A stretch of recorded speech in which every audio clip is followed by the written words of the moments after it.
ትምህርት 2 የቤተ ክርስቲያን ምንነት። የቤተ ክርስቲያን ምንነት ለብዙዎች ያልተገለጠ ምስጢር ነው። ምስጢሩ የሚገለጠው ስለ ቤተ ክርስቲያን በመጽሐፍ ቅዱስ የተጻፈውን በመረዳትና በማስተዋል ነው። ሰዎች በተለምዶ ጸሎት ቤትንም ቤተ ክርስቲያን ይላሉ። መዝገበ ቃላትም ጭምር ለቤተ ክርስቲያን ከሰጡት ትርጉም አንዱ ለክርስትና ሃይማኖት አገልግሎት የሚሰጥ ቤት ወይም ሕንፃ የሚል ነው። በመጽሐፍ ቅዱስ ውስጥ ቤተ ክርስቲያን ተብሎ የተጻፈው ግን ጸሎት ቤት ለማለት አይደለም። መጽሐፍ ቅዱስ ቤተ ክርስቲያን የሚለው የአዲስ ኪዳንን የእግዚአብሔር ሕዝብ ወይም ክርስቲያን ሕዝብን ነው። ጸሎት ቤትን ሕንፃን አይደለም መጽሐፍ ቅዱስ ቤተ ክርስቲያን የሚለው። የእግዚአብሔርን ሕዝብ ወይንም ክርስቲያን ሕዝብን ነው።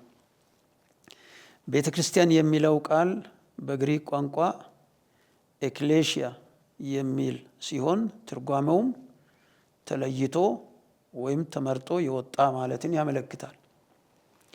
ስለዚህ ቤተ ክርስቲያን ማለት እግዚአብሔር ለራሱ መርጦና ጠርቶ የለየው ሕዝብ ማለት ነው። መጽሐፍ ቅዱስ ቤተ ክርስቲያን የሚለው ጸሎት ቤቶችን ወይም የክርስቲያን መሰብሰቢያ ሕንፃዎችን ሳይሆን ክርስቲያን ምዕመናንን ስለመሆኑ ብዙ የጥቅስ ማስረጃዎች ያሉ ሲሆን የተወሰኑትን እጠቅሳለሁ። ማቴዎስ ወንጌል ምዕራፍ 18 ቁጥር 17 ላይ ለቤተ ክርስቲያን ንገራት የሚል ቃል አለ። በሐዋርያት ሥራ ምዕራፍ 8 ቁጥር 1 ላይ በኢየሩሳሌም ባለች ቤተ ክርስቲያን ላይ ታላቅ ስደት ሆነ ይላል። በሐዋርያት ሥራ ምዕራፍ 15 ቁጥር 22 ላይ ሐዋርያትና ሽማግሌዎች ከቤተ ክርስቲያኑ ሁሉ ጋር የሚል ቃል አለ። ሮሜ 16 ቁጥር 5 ላይ በቤታቸውም ላለች ቤተ ክርስቲያን ሰላምታ አቅርቡልኝ ይላል። አንደኛ ቆሮንቶስ ምዕራፍ 1 ቁጥር 2 ላይ በቆሮንቶስ ላለች ለእግዚአብሔር ቤተ ክርስቲያን የሚል ይገኝበታል። አንደኛ ቆሮንቶስ 10:32 ላይ ለአይሁድም ለግሪክ ሰዎች ለእግዚአብሔር ቤተ ክርስቲያንም ማሰናከያ አትሁኑ ይላል።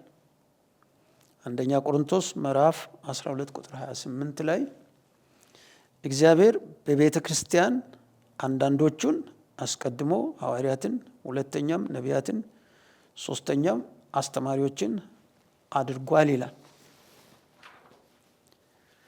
አንደኛ ቆሮንቶስ ምዕራፍ 16 ቁጥር 19 ላይ አቂላና ጵርስቅላ በቤታቸውም ላለች ቤተ ክርስቲያን ይላል። ኤፌሶን ምዕራፍ 5 ቁጥር 27 ላይ ክብርት የሆነችን ቤተ ክርስቲያን ለራሱ እንዲያቀርብ ፈለገ ይላል። ቆላስይስ ምዕራፍ 1 ቁጥር 18 ላይ እርሱም የአካሉ ማለት የቤተ ክርስቲያን ራስ ነው ይላል። ፊልሞና ምዕራፍ 1 ነው ቁጥር 2 ላይ በቤትህም ላለች ቤተ ክርስቲያን ይላል። ዕብራውያን ምዕራፍ 12 ቁጥር 23 ላይ በሰማያትም ወደ ተጻፉት ወደ በኩራት ማህበር ይላል። በእንግሊዝኛው to the general assembly and the church of the first born ይላል። እነዚህና ሌሎችም ተመሳሳይ ጥቅሶች ሁሉ የሚያረጋግጡት ቤተ ክርስቲያን የሚለው ቃል በመጽሐፍ ቅዱስ ውስጥ የተጻፈው ክርስቲያን ምዕመናን ለማለት መሆኑን ነው እንጂ አሁን በጠቀስኳቸው ጥቅሶች ሁሉም ውስጥ ቤተ ክርስቲያን የሚለው ጸሎት ቤትን፣ የምዕመናን መሰብሰቢያን ወይም ሕንፃን አይደለም፣ ቅዱሳንን ክርስቲያን ምዕመናንን ነው ማለት ነው። መጽሐፍ ቅዱስ የአዲስ ኪዳንን የእግዚአብሔር ሕዝብ ወይም የቤተ ክርስቲያንን ምንነት በተለያየ አገላለጽ ይገልጻል። አንደኛ ዮሐንስ ምዕራፍ 3 ከቁጥር 1 እስከ 2 ባለው ክፍል የእግዚአብሔር ልጆች ተብለው ነው ክርስቲያን ምእመናን የተጠቀሱት። ቃሉ እንዲህ ይላል፣ የእግዚአብሔር ልጆች ተብለን ልንጠራ አብ እንዴት ያለውን ፍቅር እንደሰጠን እዩ፣ እንዲሁም ነን። ወዳጆች ሆይ አሁን የእግዚአብሔር ልጆች ነን ይላል። ይሄ ማለት ቅዱሳን ምእመናን የእግዚአብሔር ልጆች ተብለውም ይጠራሉ ማለት ነው።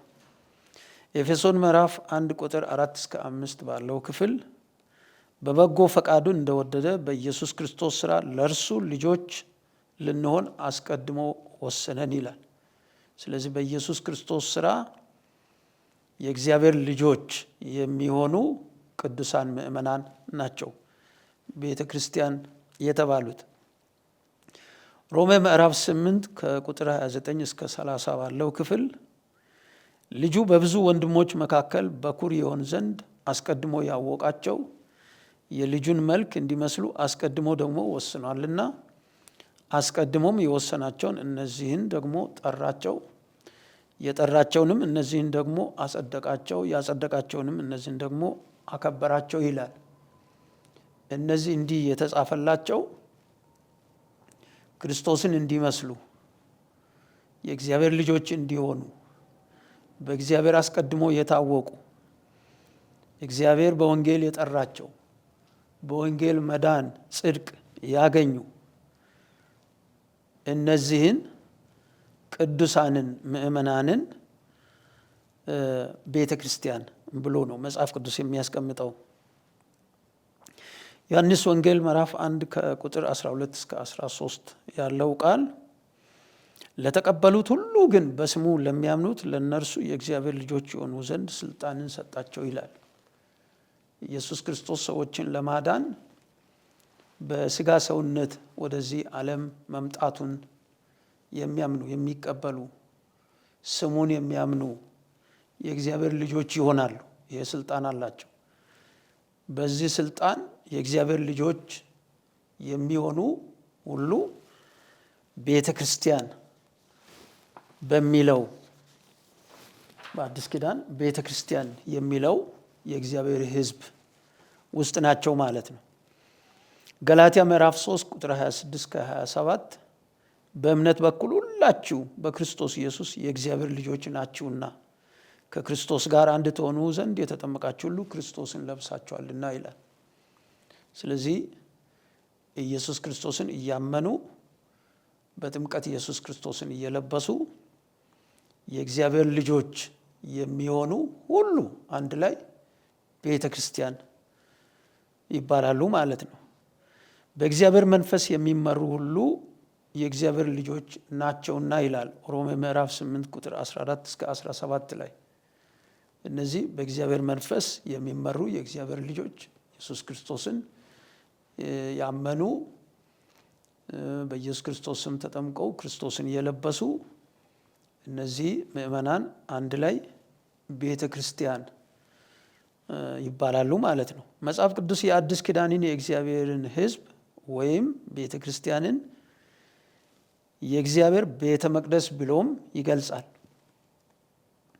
ቅድም የእግዚአብሔር ልጆች ይላቸዋል የሚል ነው የገለጽኩት። አሁን ደግሞ የገለጽኩት ያለሁት የእግዚአብሔር ሕዝብ የአዲስ ኪዳን የእግዚአብሔር ሕዝብ ወይም ቤተ ክርስቲያን የእግዚአብሔር ቤተ መቅደስ ተብሎም ተገልጸዋል በመጽሐፍ ቅዱስ ውስጥ። በአንደኛ ቆሮንቶስ ምዕራፍ 3 ቁጥር 16-17 የእግዚአብሔር ቤተ መቅደስ እንደሆናችሁ የእግዚአብሔርን መንፈስ እንዲኖርባችሁ አታውቁምን? የእግዚአብሔር ቤተ መቅደስ ቅዱስ ነውና ያውም እናንተ ናችሁ ይላል። እናንተ ናችሁ የሚለው ክርስቲያን ምእመናንን ነው። በሌላ አገላለጽ ደግሞ የእግዚአብሔር ቤተ መቅደስ ናችሁ ይላል። በሁለተኛ ቆሮንቶስ ምዕራፍ 6 ቁጥር 16 ላይ እኛ የሕያው እግዚአብሔር ቤተ መቅደስ ነንና ይላል። ስለዚህ ክርስቲያን ምእመናን የእግዚአብሔር ቤተ መቅደስ ተብሎም ይታወቃሉ። መጽሐፍ ቅዱስ ቤተ ክርስቲያንን የክርስቶስ አካል ብሎም ይገልጻል። የእግዚአብሔር ልጆች ይላል፣ ቤተ ክርስቲያንን ወይም ቅዱሳን ምእመናንን የእግዚአብሔር ቤተ መቅደስ ይላል፣ የክርስቶስ አካልም ይላል። በኤፌሶን ምዕራፍ 1 ቁጥር 23 ላይ እርሷም አካሉና ሁሉን በሁሉ የሚሞላ የእርሱ ሙላቱ ናት ይላል። አካሉ ናት የክርስቶስ ቤተ ክርስቲያን። ስለዚህ አካሉ ይላታል መጽሐፍ ቅዱስ ቤተ ክርስቲያንን። ኤፌሶን ምዕራፍ 5 ቁጥር 23-27 ባለው ክፍል ክርስቶስ ደግሞ የቤተ ክርስቲያን ራስ እንደሆነ እርሱም አካሉን የሚያድን እንደሆነ የሚል ቃል አለ። በዚህ ውስጥ ክርስቶስ ደግሞ የቤተ ክርስቲያን ራስ እንደሆነ እርሱም አካሉን የሚያድን እንደሆነ፣ አካሉን የሚያድን ብሎ የሚለው አካሉን የሚለው ቤተ ክርስቲያንን ነው። ቆላሴስ ምዕራፍ 1 ቁጥር 18 ላይ እርሱም የአካሉ ማለት የቤተ ክርስቲያን ራስ ነው ብሎ አካሉ ካለ በኋላ ማለት ብሎ ተርጉሞ ቤተ ክርስቲያን ይላል።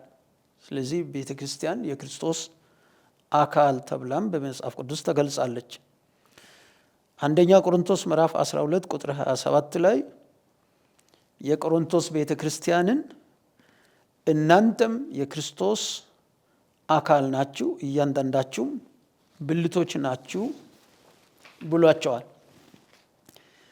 በኤፌሶን ምዕራፍ 5 ቁጥር 30 ላይ የአካሉ ብልቶች ስለሆንን ብሎ ምእመናንን አንድ ላይ አጠቃለው የአካሉ ብልቶች ነን ይላል።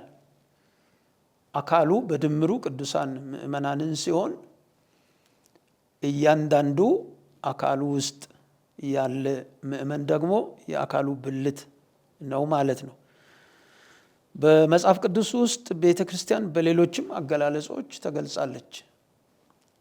ቅድም በገለጽኩት የእግዚአብሔር ልጆች በሚል ተገልጻለች፣ የእግዚአብሔር ቤተ መቅደስ በሚል ተገልጻለች፣ የክርስቶስ አካል በሚል ተገልጻለች። እንዲሁም በተጨማሪ በሌሎችም አገላለጾች ተገልጻለች። ቤተ ክርስቲያን የክርስቶስ ሙሽራ ወይም ሚስቱ ተብላ ተገልጻለች። በዮሐንስ ወንጌል ምዕራፍ 3 ቁጥር 29 ላይ ሙሽራይቱ ያለችው እርሱ ሙሽራ ነው ይላል። ይሄ ቃል የአዲስ ኪዳን ምእመናንንና ኢየሱስ ክርስቶስን ነው። ሙሽራይቱ የሚለው ቅዱሳንን ምእመናንን ነው። ሙሽራ የሚለው ኢየሱስ ክርስቶስን ነው።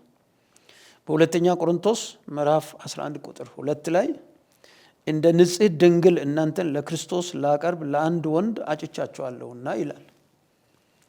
እንደ ንጽሕት ድንግል እናንተን የሚለው ቅዱሳንን ምእመናንን ነው ማለት ነው። ዮሐንስ ራእይ ምዕራፍ 19 ቁጥር 7 ላይ የበጉ ሰርግ ስለደረሰ ሚስቱም ራሷን ስላዘጋጀች ደስ ይበለን፣ ሐሴትም እናድርግ፣ ክብርንም ለእርሱ እናቅርብ ይላል። የበጉ የሚለው በጉ ክርስቶስ ኢየሱስን ነው። ሚስቱ የሚለው ቤተ ክርስቲያንን ነው። ስለዚህ የበጉ ሰርግ ስለደረሰ ሚስቱ ራሷን ስላዘጋጀች ማለት ቅዱሳን ምእመናን ለኢየሱስ ክርስቶስ ሊሆኑ ሊነጠቁ ስለተዘጋጁ የሚል መልእክት ያለው ነው። ዮሐንስ ራእይ ምዕራፍ 22 ቁጥር 17 ላይ መንፈሱና ሙሽራይቱም ና ይላሉ ይላል። ሙሽራይቱ የሚለውን የአዲስ ኪዳን ቅዱሳንን ምእመናንን ቤተ ክርስቲያንን ነው። የሐዋርያት ሥራ ምዕራፍ 20 ቁጥር 28 እና አንደኛ ጴጥሮስ ምዕራፍ 5 ቁጥር 2 ላይ ቤተ ክርስቲያንን የእግዚአብሔር መንጋ ይላል። ቀደም ብዬ የገለጽኳቸውን ከዚህ ጋር ላያይዝ የእግዚአብሔር ልጆች ይላል፣ የእግዚአብሔር ቤተ መቅደስ ይላል፣ የክርስቶስ አካል ይላል፣ ሙሽራይቱ ይላል። እዚህኛው ላይ ደግሞ የእግዚአብሔር መንጋ ይላል። አንደኛ ቆሮንቶስ ምዕራፍ 3 ቁጥር 9 ላይ ቤተ ክርስቲያንን የእግዚአብሔር እርሻ ናችሁ፣ የእግዚአብሔር ሕንፃ ናችሁ ይላል። ስለዚህ ምእመናንን እንደ እርሻም አስመስሎ ያስቀምጣል፣ እንደ ሕንፃም አስመስሎ ያስቀምጣል። ኤፌሶን ምዕራፍ 2 ቁጥር 19 ላይ ቤተ ክርስቲያንን የእግዚአብሔር ቤተሰቦች ይላል። አንደኛ ጴጥሮስ ምዕራፍ 2 ቁጥር 9 እና 10 ላይ ቤተ ክርስቲያንን የተመረጠ ትውልድ፣ የንጉሥ ካህናት፣ ቅዱስ ሕዝብ፣ ለርስቱ የተለየ ወገን፣ የእግዚአብሔር ወገን ይላል። በብሉይ ኪዳንም እግዚአብሔር በቅድመ ቤተ ክርስቲያን ያዘጋጀውን ሕዝብ እንደሱ ይጠራ ነበር። የአዲስ ኪዳንን ቤተ ክርስቲያንንም የተመረጠ ትውልድ፣ የንጉሥ ካህናት፣ ቅዱስ ሕዝብ፣ ለርስቱ የተለየ ወገን፣ የእግዚአብሔር ወገን ይላል ማለት ነው። ኤፌሶን ምዕራፍ 1 ከቁጥር 4 እስከ 11 ባለው ክፍል ቤተ ክርስቲያን ዓለም ሳይፈጠር እግዚአብሔር ለራሱ ቅዱሳንን የማዘጋጀቱን ሐሳብ በክርስቶስ የማከናወኑ ውጤት መሆኗን ይገልጻል።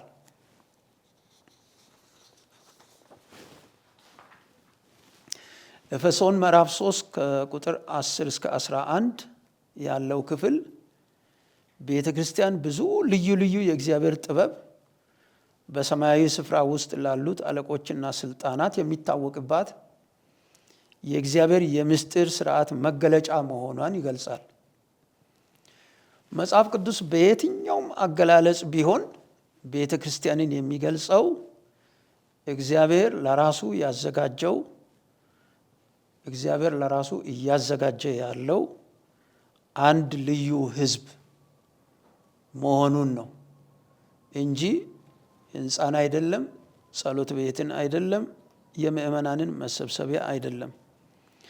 ኤፌሶን ምዕራፍ 3 ከቁጥር 5 ከ6 አሕዛብ አብረው እንዲወርሱ በአንድ አካልም አብረው እንዲሆኑ በወንጌልም መስበክ በክርስቶስ ኢየሱስ በሆነ የተስፋ ቃል አብረው እንዲካፈሉ በሌሎች ትውልዶች ዘንድ ለሰው ልጆች ያልታወቀው የቤተ ክርስቲያን ነገር ለቅዱሳን ሐዋርያትና ለነቢያት በመንፈስ አሁን እንደተገለጠ ይገልጻል። ስለዚህ የቤተ ክርስቲያንን ምንነት በመጽሐፍ ቅዱስ ውስጥ በተገለጸው መሰረት ልንረዳው ያስፈልገናል። ቤተ ክርስቲያን ተብሎ መጽሐፍ ቅዱስ ውስጥ የተጠቀሰው በአዲስ ኪዳን ውስጥ የሚታወቀው ኢየሱስ ክርስቶስ በመስቀል ሞት የሰራው ስራ፣ የቤዛ ስራ፣ ወንጌል እየተሰበከ ያንን ስብከት እያመኑ ከኃጢአታቸው ንስሐ እየገቡ ለኃጢአታቸው ስርየት በጌታ በኢየሱስ ክርስቶስ ስም እየተጠመቁ የመንፈስ ቅዱስ ስጦታ እየተቀበሉ የተዘጋጁ ቅዱሳን የእግዚአብሔር ሕዝብ፣ ቅዱሳን ምእመናን ቤተ ክርስቲያን ተብለው ይታወቃሉ። ጌታ ኢየሱስ ይባርካችሁ።